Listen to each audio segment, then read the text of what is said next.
La vez pasada veíamos cómo a Hegel le interesa la autonomía del objeto en esta totalidad, ¿no es cierto?, que después de todo se va a constituir entre sujeto y objeto. El momento de autonomía del objeto que se va a ir complejizando para resultar en algún momento ser el sujeto. La autonomía del objeto proviene, en último término, de que lo que hay ahí, en lo que captamos como objeto, es el sujeto. Eso es algo que hay que ir construyendo. Entonces, en la percepción está el momento de autonomía entre una totalidad, ¿no es cierto?, ilusoria, abstracta, que es la totalidad que pretende la certeza sensible. En la medida en que la totalidad que la certeza sensible establece es inmediata, entonces Hegel la va a descartar. Es decir, no hay totalidad en sentido inmediato. Y entonces de esa totalidad se va el problema a complejizar, a decir, mire, aquí la totalidad tiene un momento de autonomía. Ese momento de autonomía es el objeto. Y después en fuerza y entendimiento se va a transitar ahora hacia otra totalidad, pero mediada.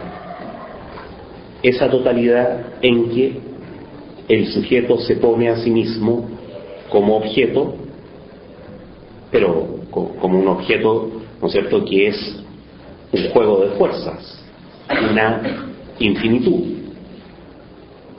Entonces, si uno piensa en esa coordenada, en la categoría de autonomía, es como que la sección conciencia fuera desde la totalidad ilusoria, abstracta, a la totalidad mediada, que es la infinitud, pasando por este momento de máxima distancia, que es la percepción, o el objeto constituido por sí mismo en la percepción.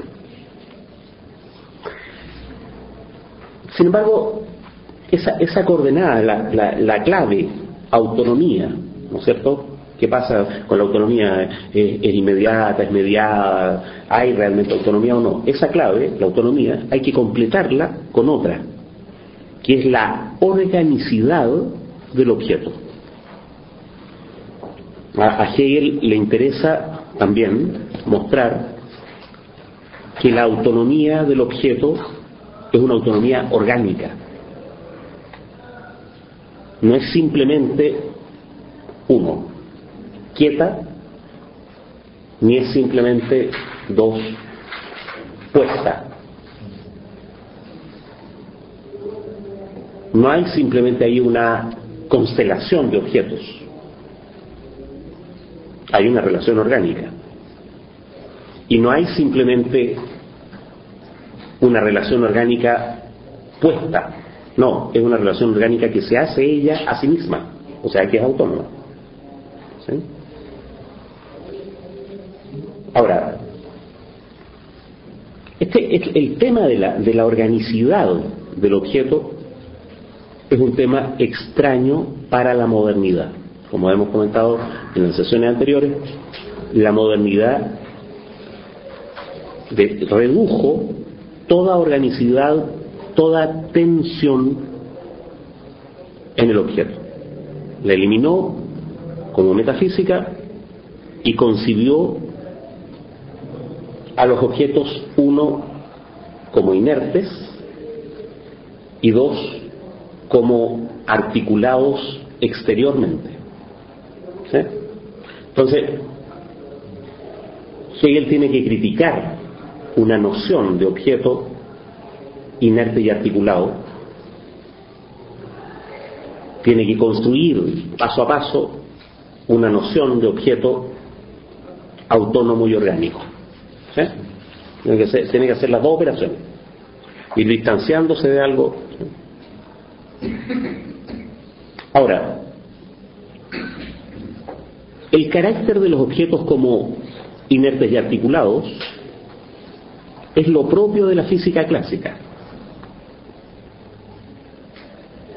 A Hegel lo que le importa es la proyección de esa quietud, inercia en el pensamiento de Kant.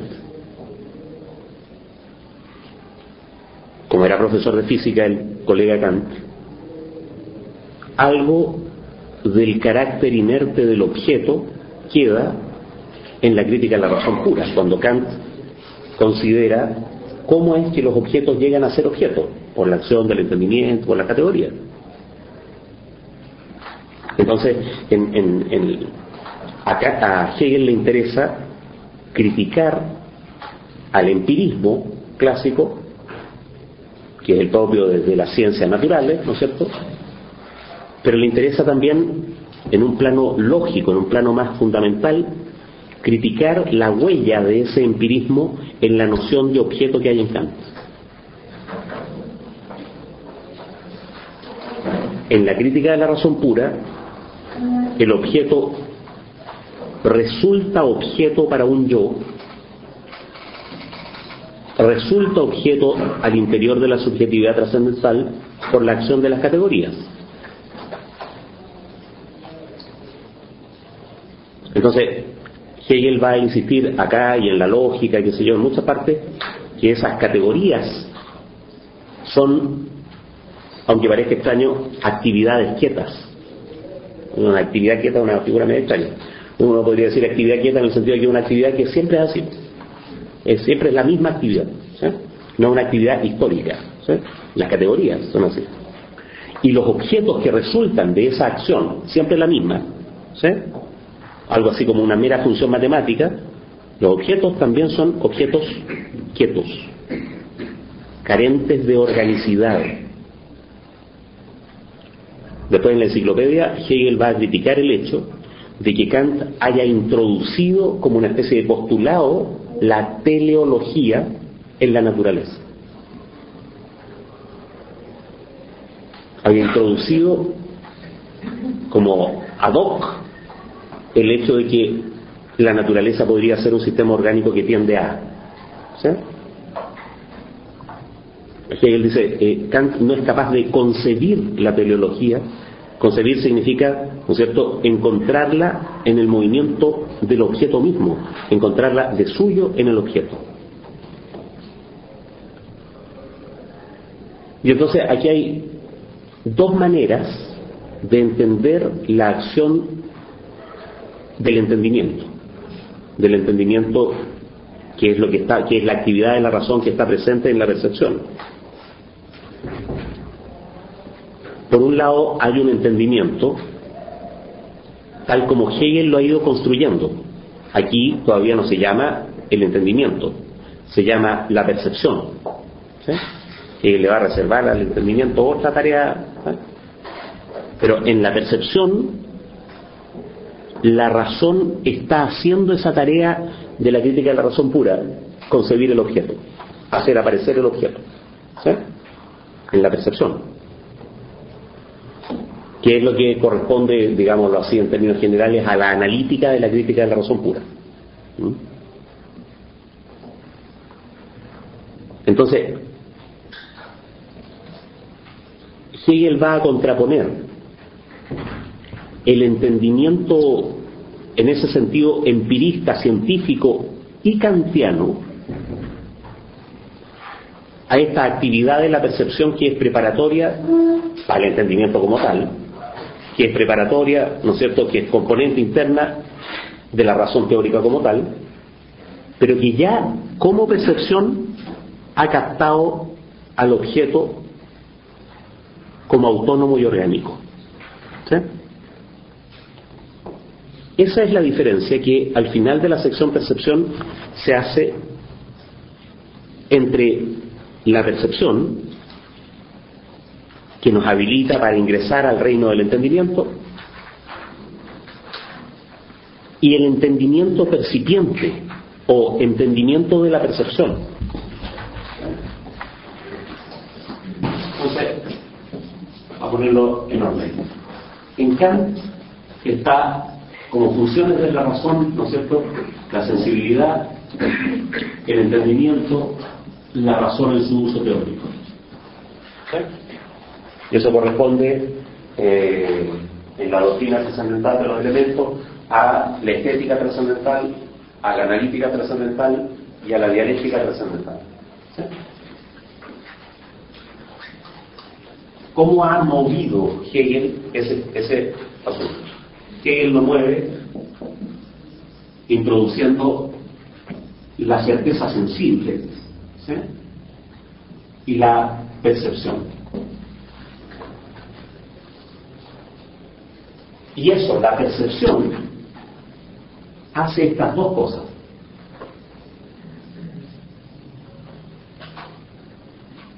Entonces noten que comparado con Kant, Hegel puso una cuestión previa que Kant rechaza a priori, digamos, ¿no?, que es el conocimiento intuitivo, la intuición racional, la intuición como conocimiento inmediato del ser. Kant parte diciendo, oye, la intuición como conocimiento inmediato es metafísica. Aquí lo que hay, ¿no es cierto?, una sensibilidad a la variedad empírica y todo. En cambio, Hegel parte creyéndole a la intuición racional y desarmándola internamente con el aquí, el ahora, el singular, etcétera, para decir, ¿no es cierto?, mira, esta certeza sensible e inmediata no logra concebir la totalidad. Para concebir la totalidad es necesaria la actividad de la percepción. ¿Sí? Y ahí en la percepción pone estas dos cosas. ¿Sí? Y la percepción nos va a habilitar para entrar al reino del entendimiento. ¿Sí? Y ahí, en eso que Hegel llama el reino del entendimiento, va a ser una tarea equivalente, no la misma tarea, análoga a la que Kant hace en la dialéctica trascendental. O sea, aquí nos vamos a tener que entender, ¿no es cierto?, con los objetos de la metafísica. ¿Sí? Con esos objetos grandes, digamos, el sujeto, el objeto y el Dios en sentido teórico. Bueno, el Dios en sentido teórico. Que acá son el sujeto, el objeto, ¿no es cierto?, y el interior sagrado, dice. Porque no es Dios. Vamos a verlo después. ¿Qué lugar ocupa ahí el interior sagrado? Pero el objeto entendido como juego de fuerzas. En cambio aquí el objeto entendido, ¿no es cierto?, como la articulación de las cosas, de los Ding. Esa articulación de las cosas que Kant llama, está bien, mundo. Pero aquí lo esencial es esto, la articulación. La palabra cosa. ¿Sí?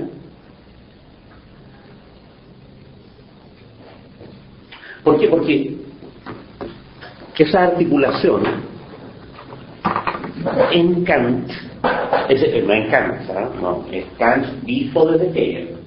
Porque no podemos asegurar que Hegel está entendiendo bien a Kant. A lo mejor Kant dice otra cosa, pero en el contexto de la fenomenología no es relevante lo que Kant decía, lo relevante es lo que Hegel cree que Kant dice. ¿Sí? Entonces, visto desde Hegel, hay los pecados, ¿no es cierto?, de esta noción, es que articulación remite a un conjunto de conexiones externas y cosa remite a entidades inertes.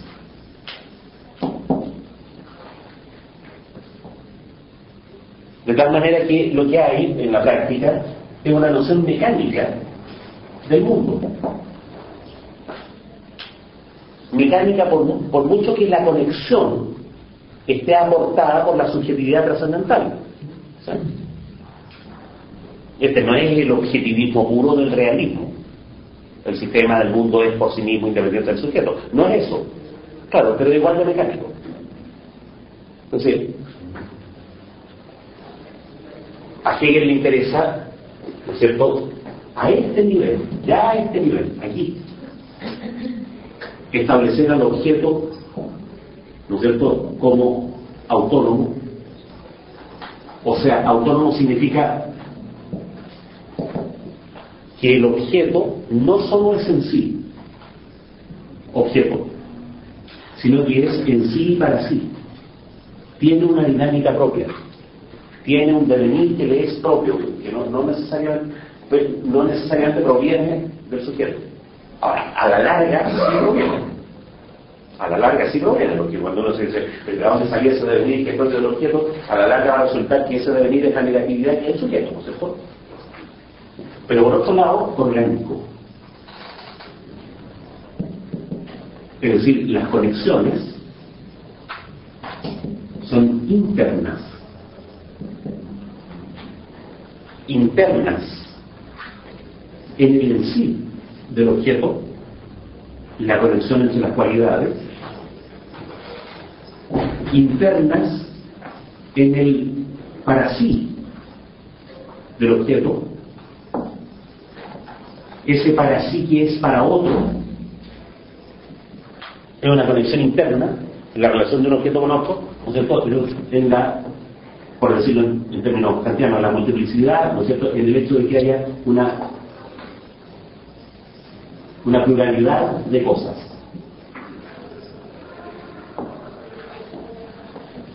Entonces, hay dos cuestiones que Hegel está concibiendo y que lo desmarcan de la operación kantiana, ¿no? Entonces, por eso es tan útil tener siempre presente qué es lo que hizo Kant. Porque por referencia a lo que hizo Kant, uno va viendo hasta qué punto ante la misma tarea Hegel elabora el asunto, el concepto de otra manera. ¿Sí?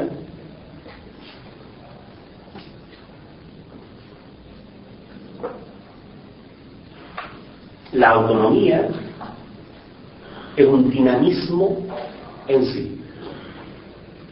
El carácter orgánico es el dinamismo en el para sí del objeto. ¿Sí? No sé si lo dije en otro nivel, ¿no?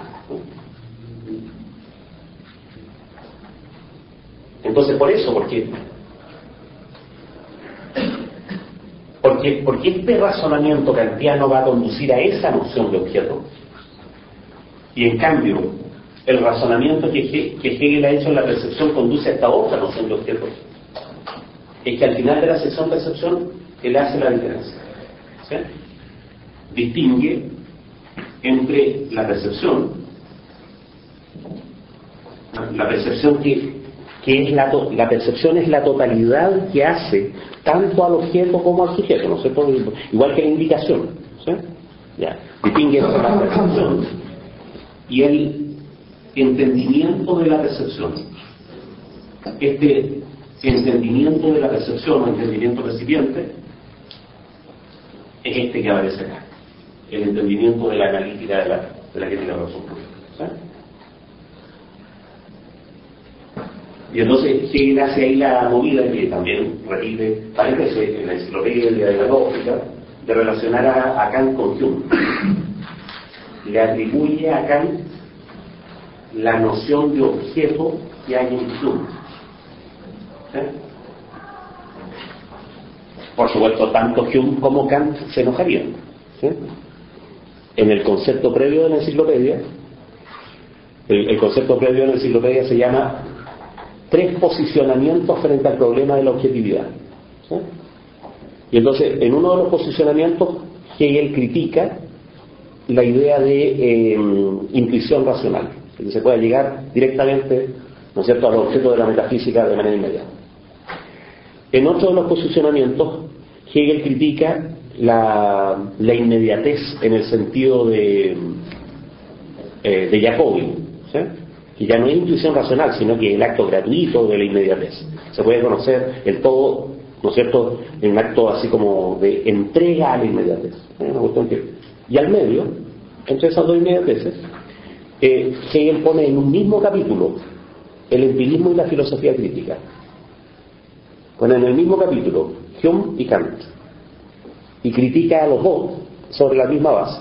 En el fondo está criticando, ¿no es cierto?, a Hume y a Kant por este carácter, ¿no es cierto?, exterior e inerte del objeto. ¿Sí? No sé si se entiende el contexto, ¿no? Entonces, por eso tiene sentido que leamos la contraposición. La conclusión de la percepción es esto.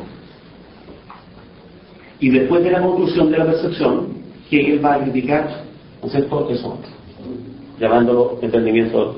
Entonces, por eso es preferible partir de la última parte de la página 79, ¿no?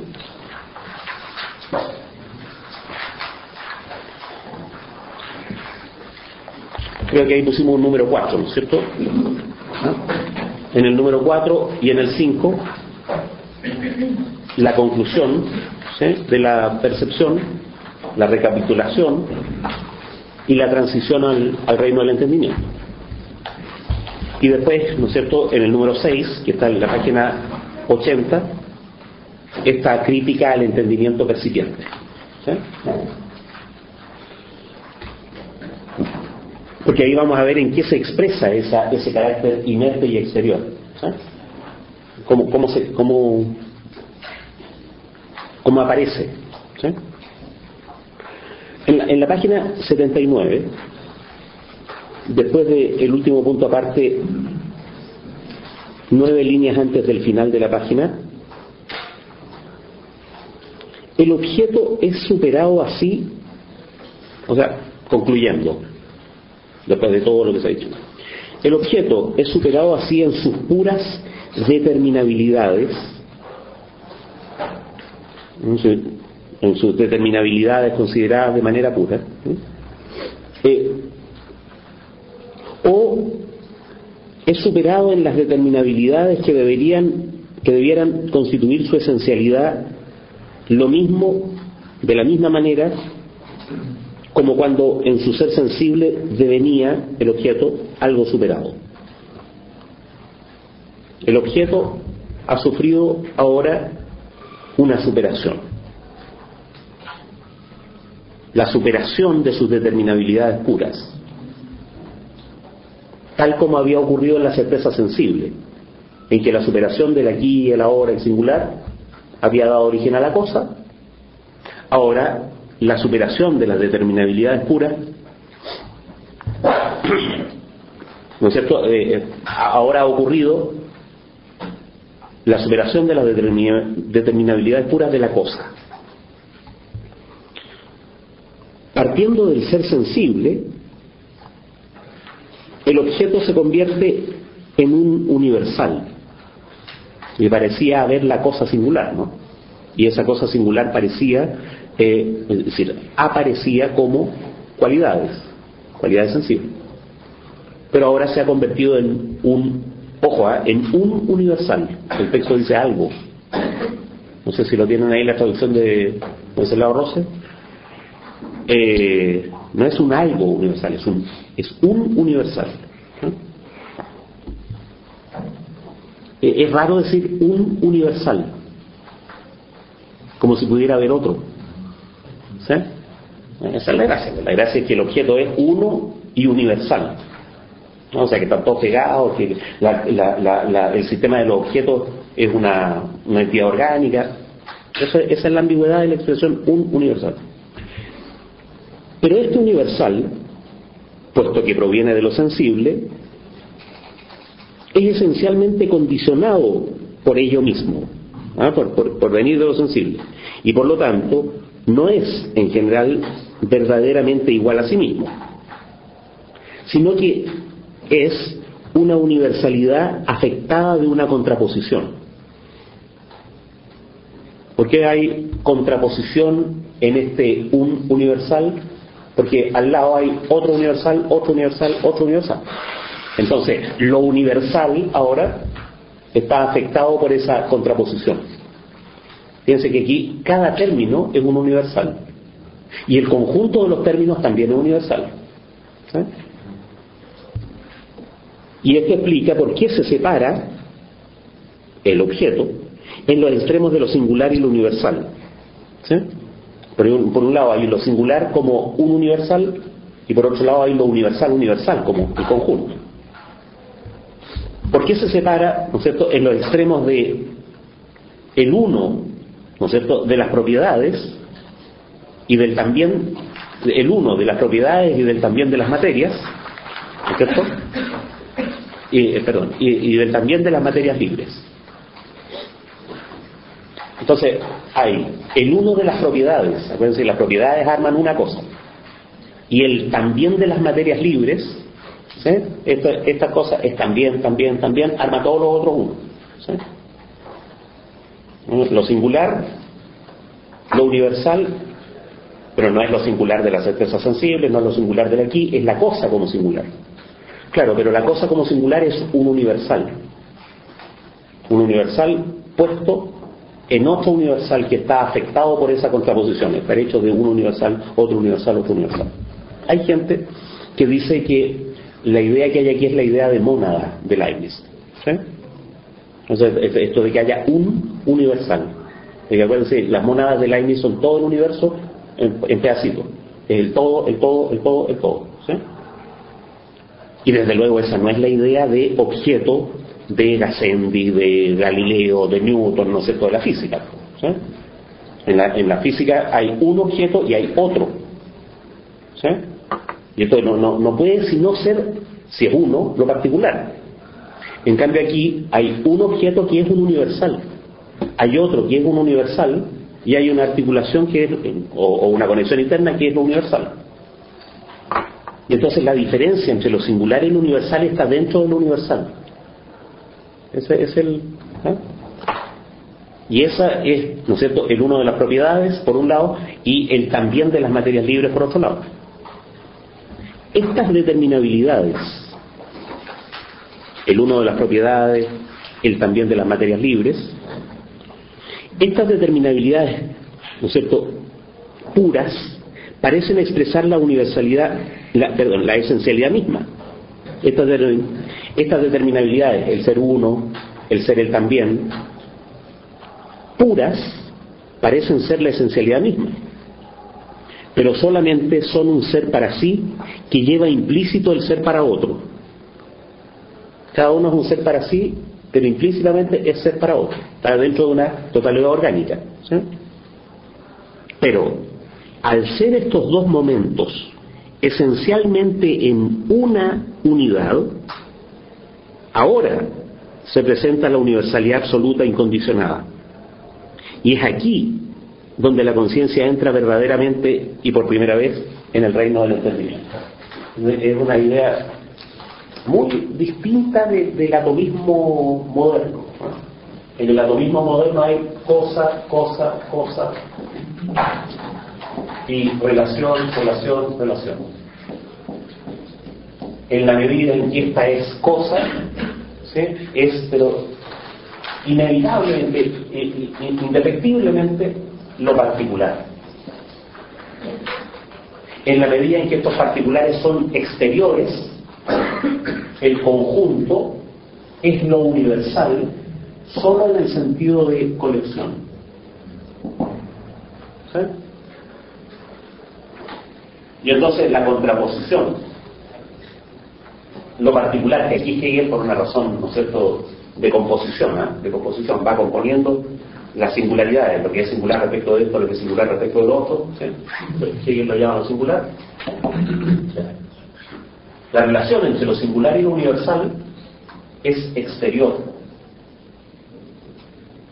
En cambio, en el objeto construido, aquí en el ámbito de la percepción, lo que hay es que este objeto es él mismo, las múltiples cualidades,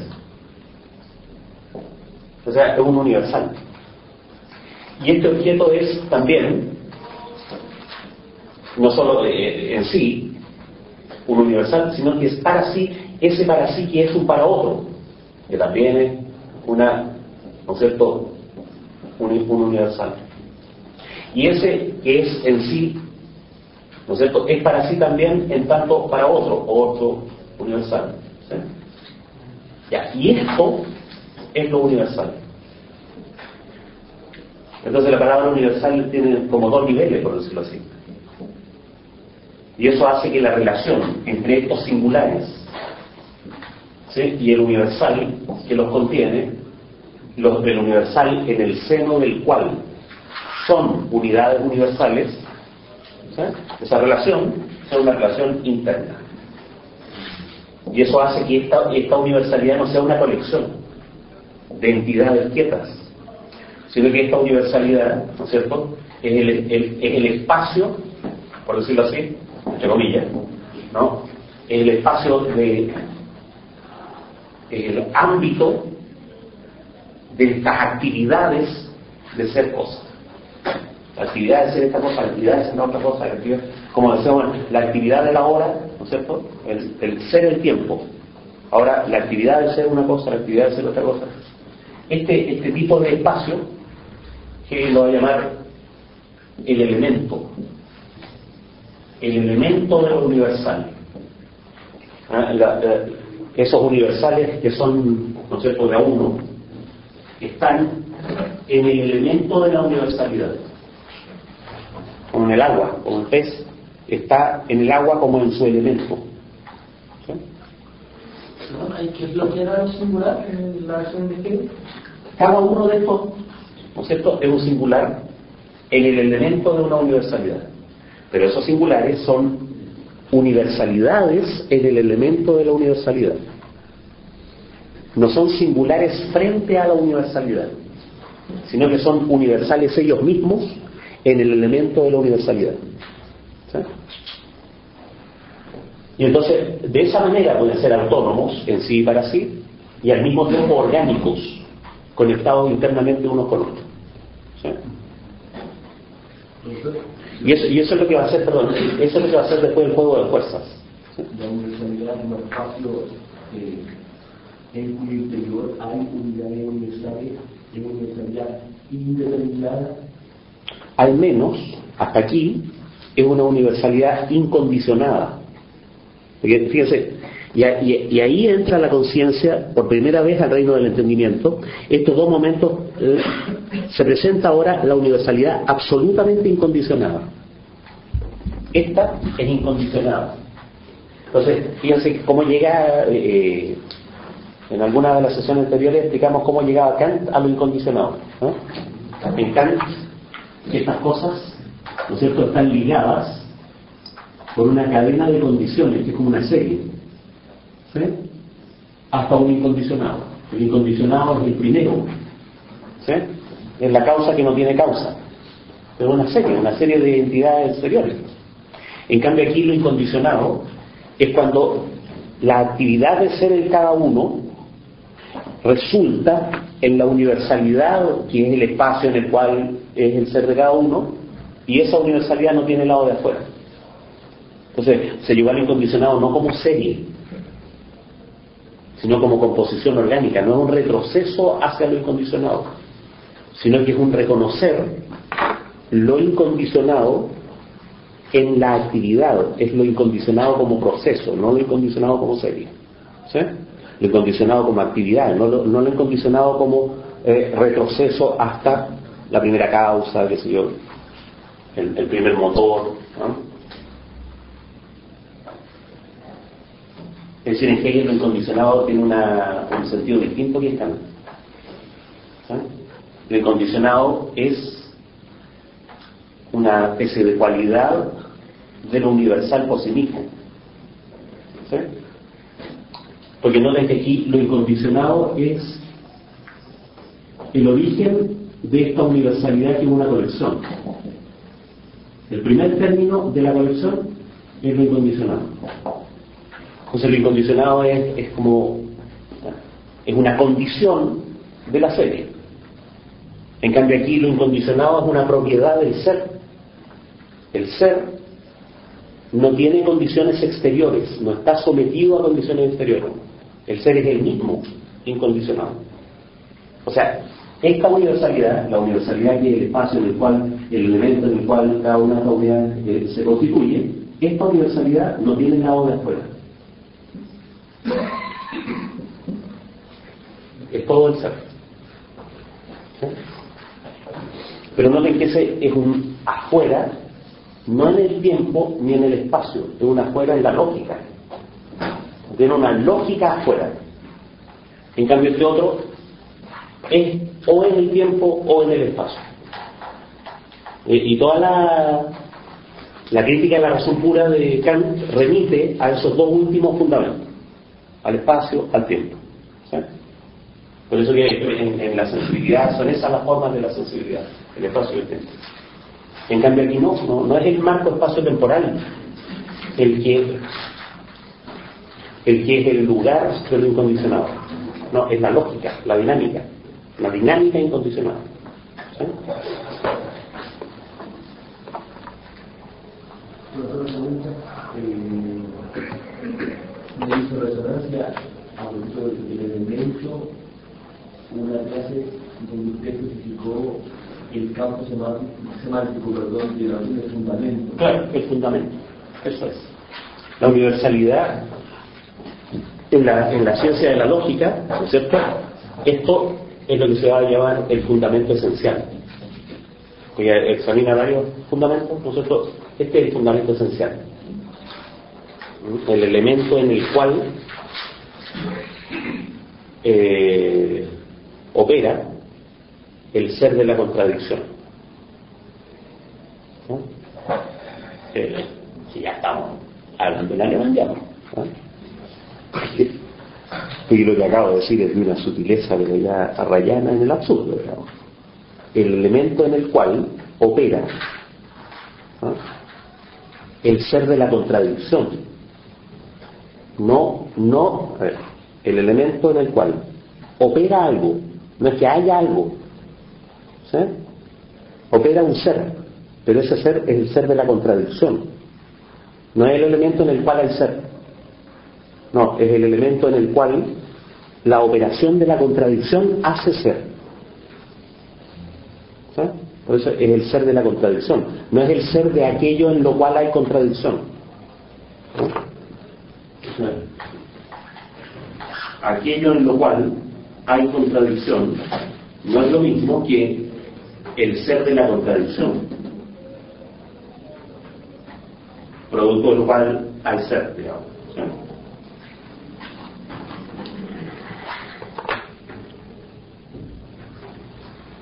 Ahora sí que estamos en el reino del entendimiento. El reino del entendimiento, efectivamente, es el reino de lo incondicionado. Si hacemos la analogía con la crítica de la razón pura, sí, este reino del entendimiento es el reino de lo incondicionado. Pero no de lo incondicionado en el sentido de cuál es el primer término de la serie, sino de lo incondicionado en el sentido de aquí hay una actividad que en tanto actividad lógica de hacer cosa, de hacer ser, no tiene lado de afuera. Hay una totalidad orgánica, una totalidad orgánica. La totalidad orgánica es lo incondicionado. Es una cualidad suya, es propio de esa totalidad orgánica, lo incondicionado. Entonces, es importante porque, vamos, recién esta debe ser como la página 8, ¿no es cierto?, o la página 12 del texto mismo, ¿no es cierto? Si uno saca el prólogo, si uno saca la introducción, ¿cuánto hemos visto? Unas 12 páginas, ¿no? Y en la página 12 lo que uno encuentra es un concepto de objeto que es muy distinto al concepto de objeto que tiene la modernidad y que culmina en Kant. ¿Sí? Y de ahí para adelante todo significa sistemáticamente algo distinto. ¿Sí? Ahí está el reino del entendimiento, en esta universalidad absoluta incondicionada que está hecho de estos unos, que tienen una relación interna entre su singularidad y la universalidad en la cual son. ¿Sí?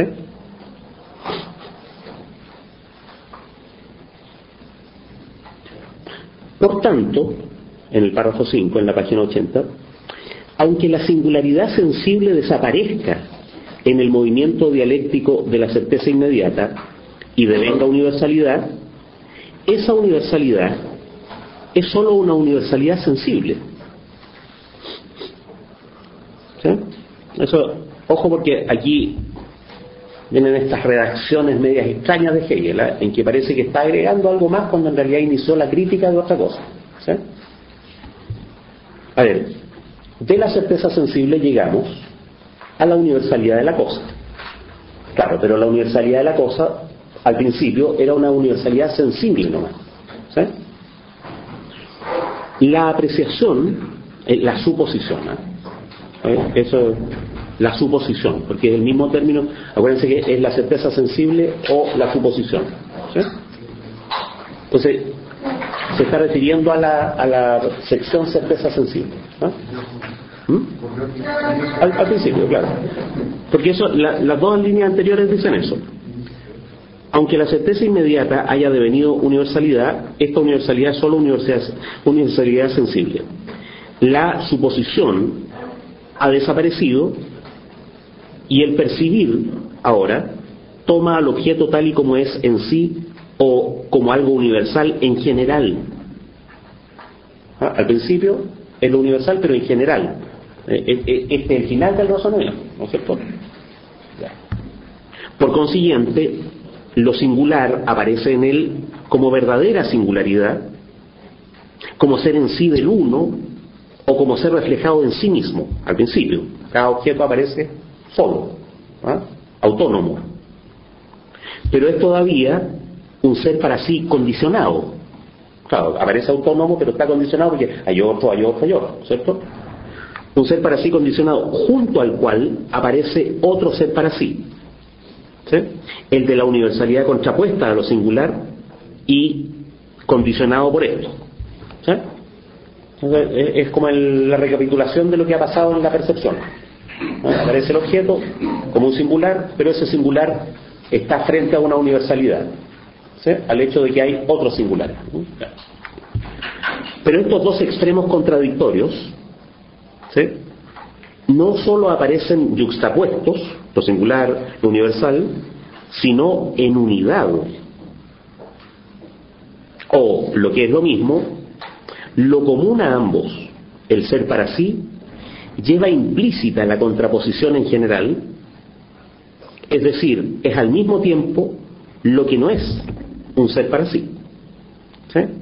Entonces, hasta ahí, ¿qué ha hecho? El resumen de la sección percepción de la autonomía y organicidad del objeto. ¿Sí? Estos yuxtapuestos son yuxtapuestos, pero en una unidad, y esa unidad lleva en sí, ¿no es cierto?, implícita la contradicción en general. O sea, es al mismo tiempo lo que no es un ser para sí. La unidad entera es un en sí. ¿Sí? Ya. Entonces, ahora la crítica. La sofistiquería del percibir.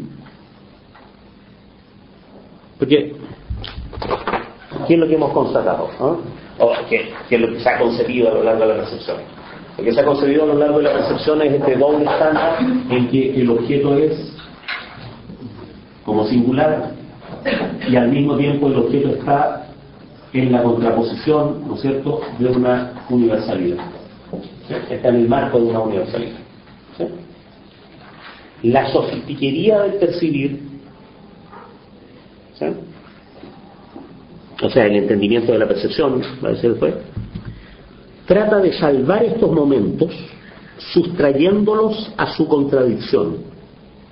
O sea, ¿sí?, obviando en ellos la relación interna que tienen. Y trata de retenerlos, los dos momentos, lo singular, lo universal, mediante la separación de los puntos de vista. El punto de vista de lo singular, el punto de vista de lo universal. Trata de retenerlos separados mediante el también. Esto es singular, pero también está en un marco universal. Esto es universal, pero también está hecho de singulares. Y el en tanto que.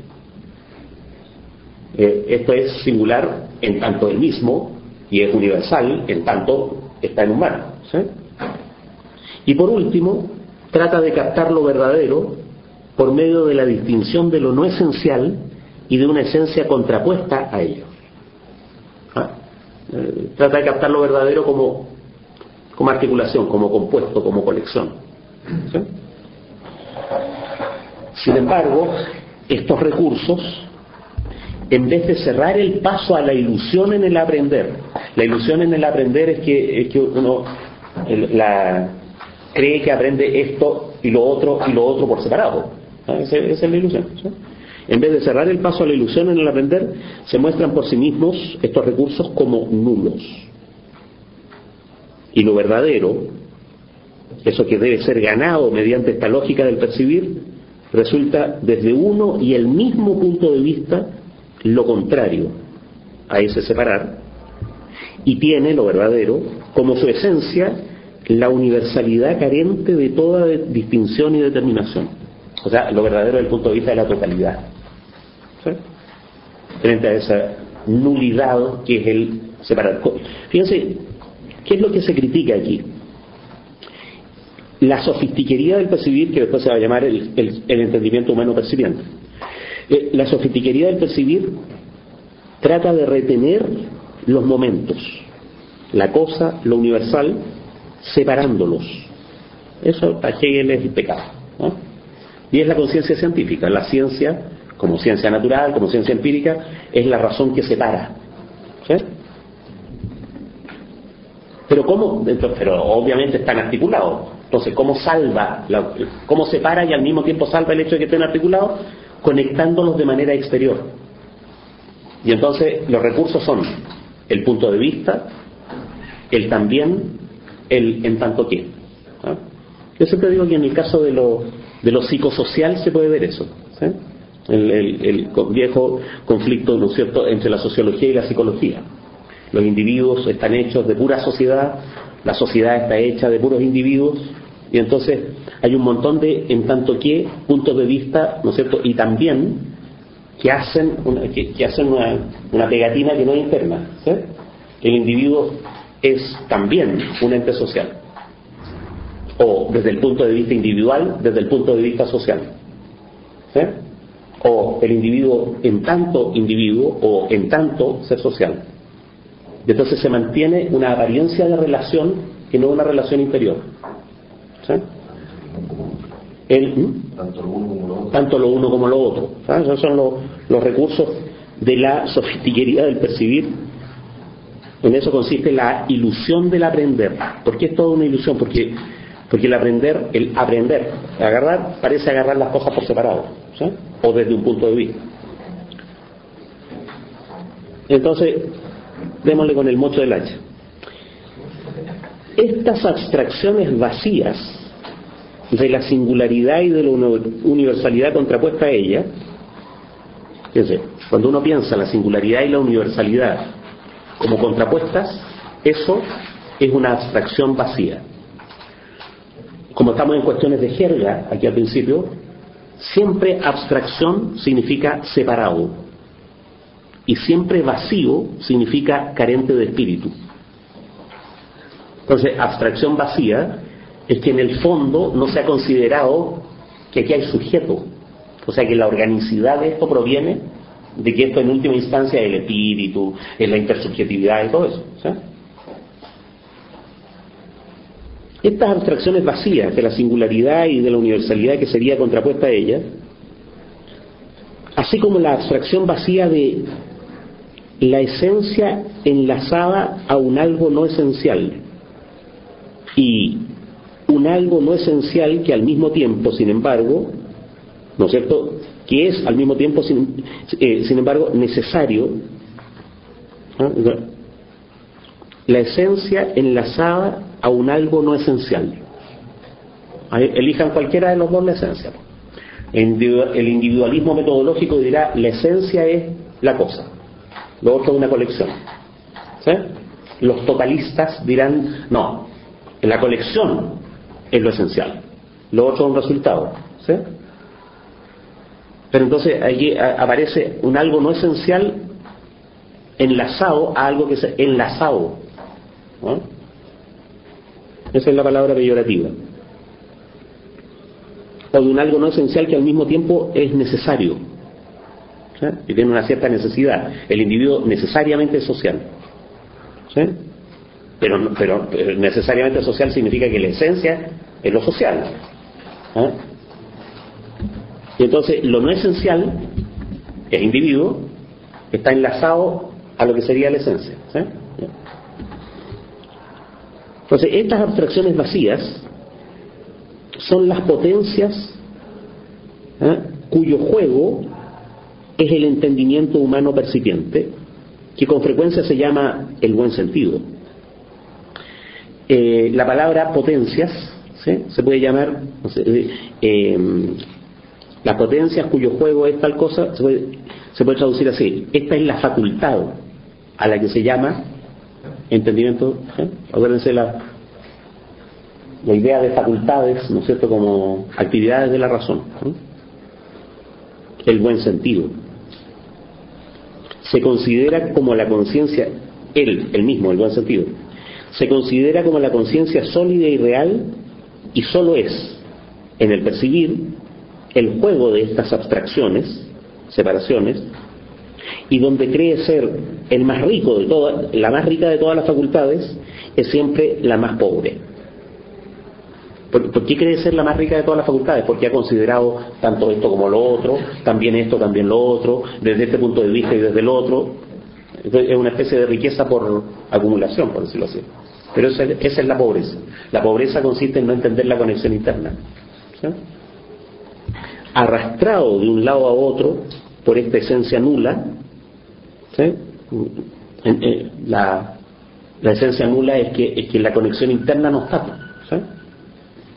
Empujado de los brazos de uno a los de otro y afanándose por afirmar bajo la acción de esta sofitiquería alternativamente lo uno y lo contrario, resistiéndose a la verdad, ¿ya?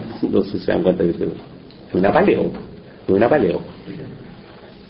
porque aquí la sofitiquería, que es el sentido común, se resiste a la verdad, se afana, pero solamente en la medida en que es arrastrada. Va de un lado a otro, y más encima desde ahí supone que la filosofía se limita a tratar de las cosas del pensamiento. Siempre que ha ido preparando una acusación bien grave, llena de epítetos, ¿sí? Finalmente al que le cae la masa es a Kant, ¿sí? A los otros los acusa así como, ¿no? Pero Kant prepara, ¡pah! Usted que cree que la filosofía solo trata de las cosas del pensamiento, esa es la crítica de la razón pura, ¿sí? Y es lo que Kant dice explícitamente, ¿eh? Aquí vamos a tratar de cómo en el pensamiento se hace posible el saber de la cosa, ¿sí? No, pues la filosofía no trata solo de las cosas del pensamiento, la filosofía trata del ser. La filosofía no es meramente una epistemología, es posible conocer gracias a tal cosa, sino que es una ontología, esa es la cosa misma. Por eso, para Hegel, el haber hecho una filosofía sobre las cosas del pensamiento es una abstracción vacía, en que la esencialidad es nula, y que conduce a un tanto esto como lo otro. Esa es la acusación, ¿sí? Ahora, es cierto que la filosofía trata también de las cosas del pensamiento y las reconoce como esencias puras, como elementos y potencias absolutos, pero con ello, ¿no? Al tratar la filosofía de las cosas del pensamiento, las reconoce al mismo tiempo en su determinabilidad. Acuérdense del dar como actividad interna. La filosofía tiene que reconocer en la cosa su actividad interna. No solo son cosas del pensamiento. Y de este modo la filosofía las domina porque entiende, porque ha concebido su determinabilidad, mientras que aquel entendimiento percipiente solo las capta como lo verdadero, como si esa determinabilidad fuera ya lo verdadero. Nos faltan 300 páginas todavía, ¿no? Y con ello se ve empujado, ¿no es cierto?, de error en error, ¿sí? se ve empujado por las cosas y cree captar de error en error.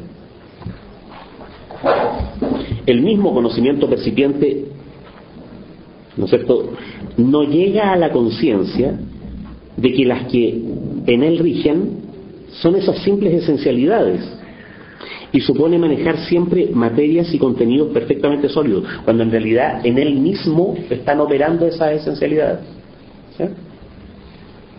Del mismo modo que la certeza sensible ignora su esencia, del mismo modo que la certeza sensible que ignora que su esencia es la abstracción vacía del ser puro, pero de hecho, ¿no es cierto?, del mismo modo que la certeza sensible ignora que su esencia es la abstracción vacía del ser puro. El entendimiento percipiente ignora que su esencia es la abstracción vacía de la cosa inerte. ¿Sí? Del mismo modo como la certeza sensible ignora que su esencia es la abstracción vacía del ser puro. El ser puro es lo meramente supuesto, que no es cierto en la certeza sensible. La cosa inerte y exterior es esa abstracción vacía ahora en el reino del entendimiento percipiente. Pero de hecho, el entendimiento a que nos referimos va y viene a través de toda materia y todo el contenido, apoyándose en estos elementos que lo mantienen en cohesión y le dan su posición dominante. Y ellos solamente son lo que hace lo sensible, de lo sensible la esencia para la conciencia, lo que determina su comportamiento hacia ella, y en lo que discurre el movimiento del percibir y de lo verdadero para él. Bueno. Sigue la paleo, digamos, ¿no? Pero la contraposición entre cómo ha llegado a ser concebido el objeto en la actividad de la percepción y el objeto inerte y exterior que sería propio de este entendimiento percipiente, esa contraposición ya está establecida, ¿no? Entonces el resto de la página es como seguir en eso, ¿sí? Ahora vuelvo al principio. La percepción es el momento de la autonomía orgánica del objeto en un desarrollo en el cual esa autonomía orgánica del objeto va a quedar contenida en la totalidad sujeto-objeto. ¿Sí? Pero es el momento de la autonomía. Para hacer ese otro movimiento, el que esta universalidad incondicionada, que está hecha de unos universales conectados internamente, para que esta universalidad orgánica, que está hecha de organicidad parte a parte, en que lo singular y lo universal están conectados, ¿no es cierto?, para que toda esa universalidad orgánica se revele a sí misma como sujeto, es que va a haber este desarrollo, ¿no es cierto?, que es fuerza y entendimiento. Ahí en esa universalidad, en las primeras líneas de la página 80, ¿no es cierto?, se presenta ahora la universalidad absoluta e incondicionada. Ahí ya está la unidad sujeto-objeto, pero está como puro objeto. ¿Sí? Entonces, para entrar a esa parte, fuerza y entendimiento, como decíamos, vamos a hacer las sesiones que siguen un mapa lo más detallado posible de esas páginas, de la 82 a la 104. Ahora lo que voy a hacer es leer la primera parte, ¿sí? O sea, leer la parte difícil primero. En la página 82, fuerza y entendimiento, está todo el movimiento. Como decíamos, estos son los párrafos lógicos, ¿sí?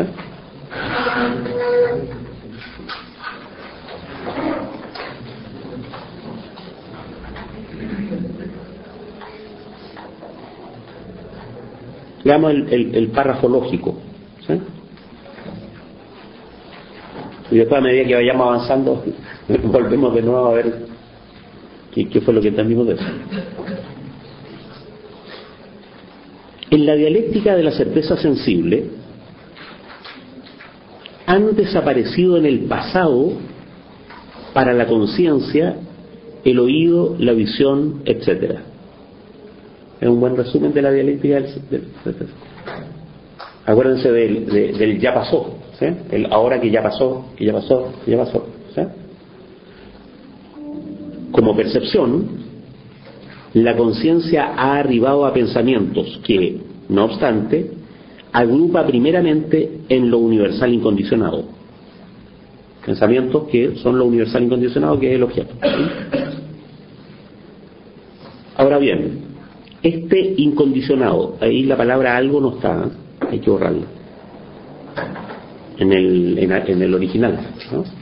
Eso es la cuarta línea de la página 82, porque se está refiriendo no a algo, a este algo incondicionado, sino que se está refiriendo a este incondicionado, a todo el universal. Este incondicionado, si se tomase como simple esencia quieta, no sería a su vez más que el extremo del ser para sí, puesto de un lado, pues frente a él aparecería la no esencia, pero referido a esta, él mismo sería algo no esencial y la conciencia no saldría de la ilusión del percibir. Si se tomase el incondicionado como simple esencia quieta,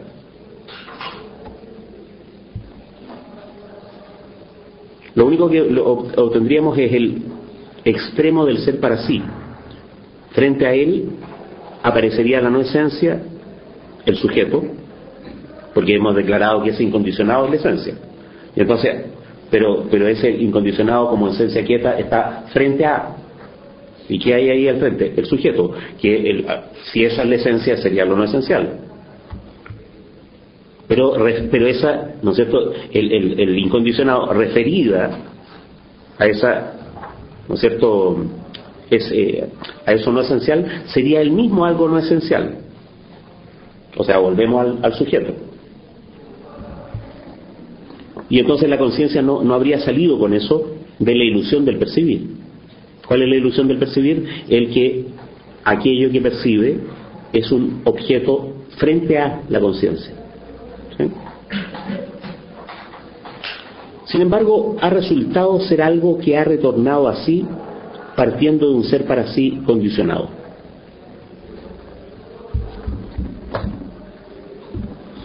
Porque aquí el rollo es la tensión entre la autonomía del objeto y el hecho de que a la larga el objeto es sujeto. Entonces, a lo largo del desarrollo de la percepción se ha ganado algo muy bueno, la autonomía, la organicidad, qué sé yo. Claro, pero se ha ganado algo tan bueno que parece que ahora estamos frente a un objeto. Y no, pues esa es la ilusión del percibir, ¿sí?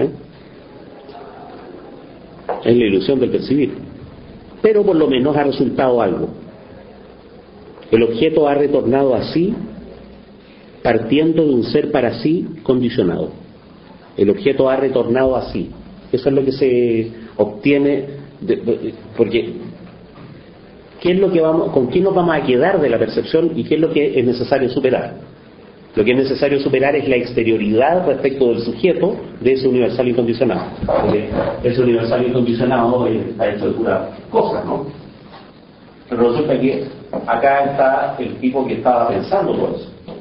Entonces vamos a tener que superar esa exterioridad. Pero ¿con qué nos vamos a quedar? Nos vamos a quedar con que el objeto ha retornado así, desde algo condicionado.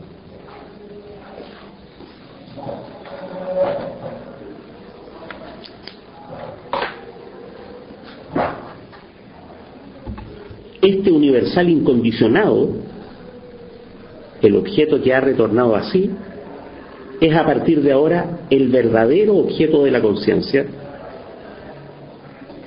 Este universal incondicionado, que es a partir de ahora el verdadero objeto de la conciencia, sigue siendo objeto de ella.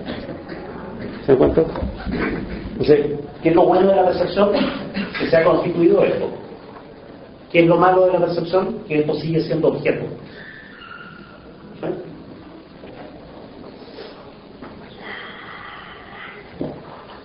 O sea, la conciencia aún no ha captado su concepto como concepto. Ha captado al concepto nomás. La organicidad, la autonomía, el ser diferenciado, la conexión interna de lo particular y lo universal, ahí está. Qué bueno el concepto, ese universal incondicionado, re bueno. Pero no ha captado al concepto como concepto. ¿Qué es el concepto como concepto? Es el concepto que se reconoce a sí mismo como sujeto. ¿Sí?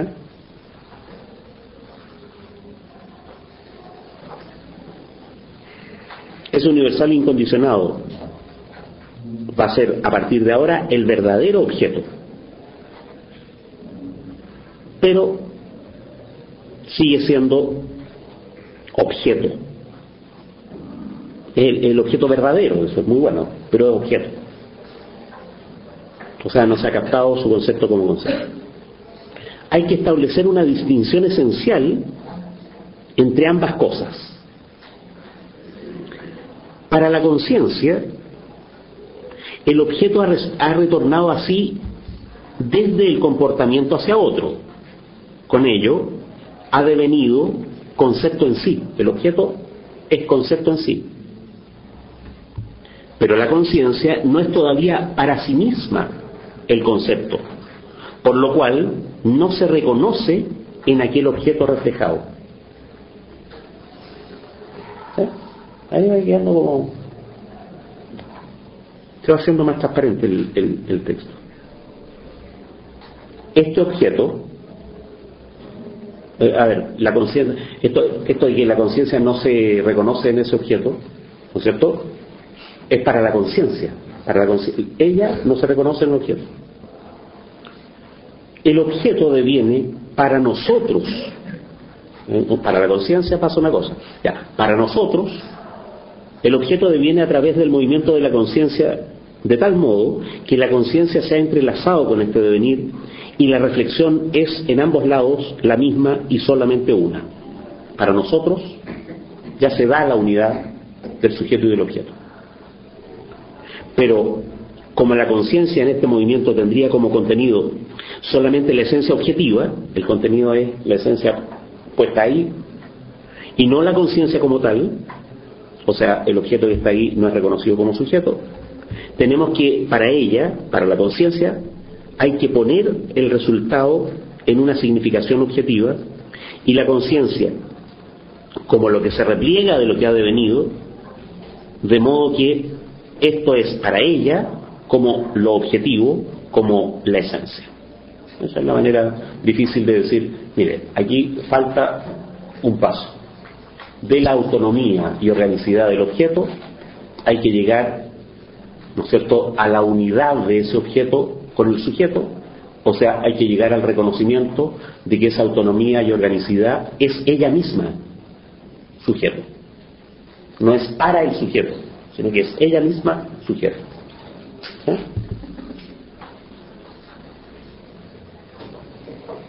¿Qué te parece? Hasta ahí. Ya está, ese primer párrafo, ¿no es cierto?, de la introducción de Fuerza y Entendimiento dice cuál es el objetivo de esta sección, ¿no es cierto? Que la conciencia capte el concepto del objeto como concepto. Ese es el objetivo, captar al concepto del objeto como concepto. Captar al concepto del objeto como objeto es lo que se ha obtenido hasta ahora. Captar al concepto del objeto como concepto es reconocer que ese objeto es sujeto. Que esa universalidad incondicionada realmente es incondicionada.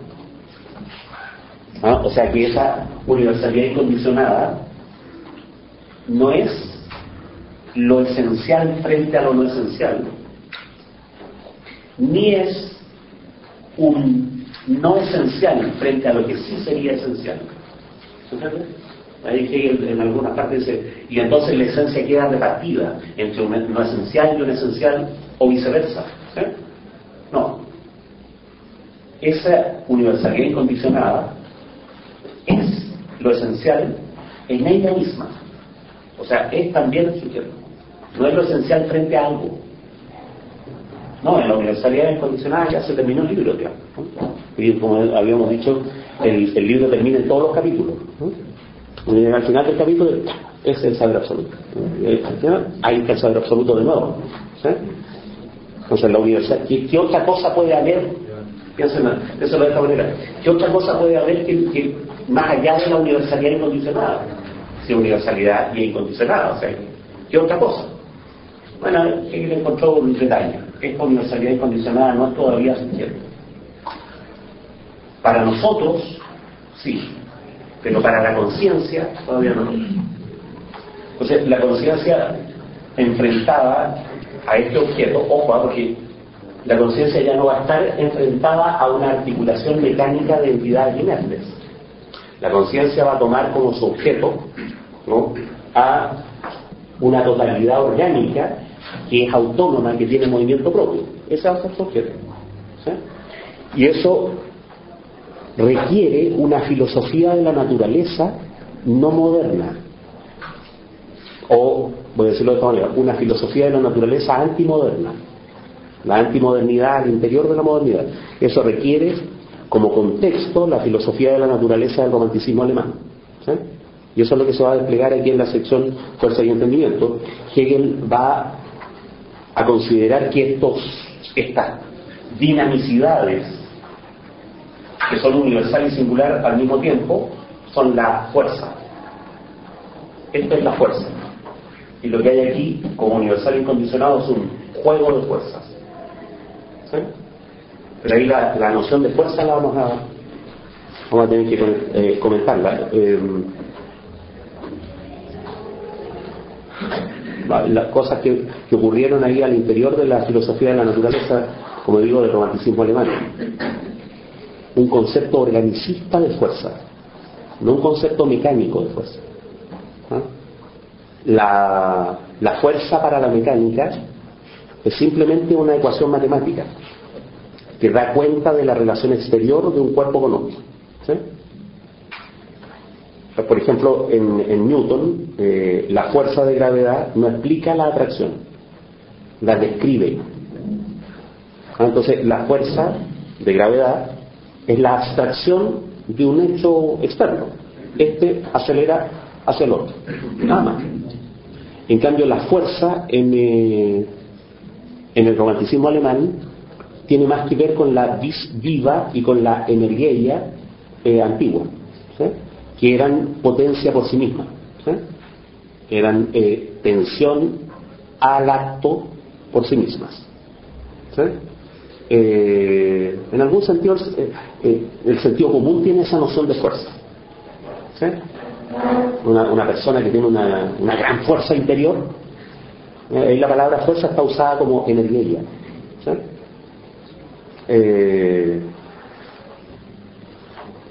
Bueno, es el concepto que Negri trata de sacar de Spinoza, ¿no es cierto?, como potencia, ¿sí?, como si Spinoza tuviese una concepción orgánica de la totalidad, ¿no? Yo creo que eligió mal el filósofo, ¿no? En realidad Spinoza no creo que haya sido consciente de lo que significa la noción de potencia como libertad positiva, digamos, ¿no? No, porque Spinoza es un determinista. Como un determinista puede poner la potencia dentro de su esquema solo como excepción, ¿no? Yo creo que la potencia espinosista remite más bien a la noción de conatus que a la de energía. Bueno, pero eso aquí vamos a discutir con Negri. para discutir cosas que están de moda.